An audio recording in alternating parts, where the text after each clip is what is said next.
this is pure speculation. The waning efficacy of the vaccine, does that have an effect on your natural immunity, the natural immunity that you've had?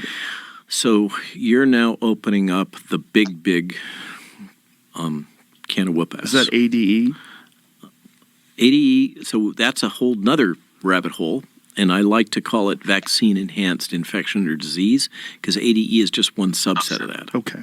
But there is signs in some data, and we were talking about this just before the broadcast, from Denmark, among other places, of negative efficacy against Omicron as a function of the number of vaccinations up to 3. So negative efficacy, positive efficacy means it protects you. Negative efficacy means your probability of being infected is higher if you've taken the vaccine. And it's compared to unvaccinated, it seems to be somewhat higher if you've had one jab.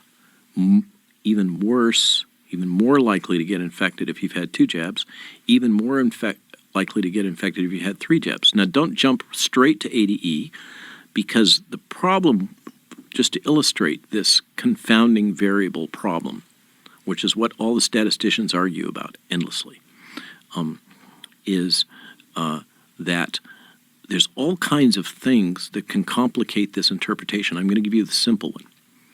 If somebody feels that they're fully vaxxed, and they're living, they're a young person in Denmark or whatever, in Europe, okay, they're more likely to go engage in risky behaviors, such as maybe they're going to go out clubbing. Whereas before they may have said, no, I'm not going to go out clubbing. Are you crazy? Now they feel like they're Superman. They've got a shield. Right. And so they engage in more risky behaviors. And so there's an example of a confounding variable, one of many. So that's the I want to caution that I'm not saying that this shows that we're having vaccine-enhanced infection.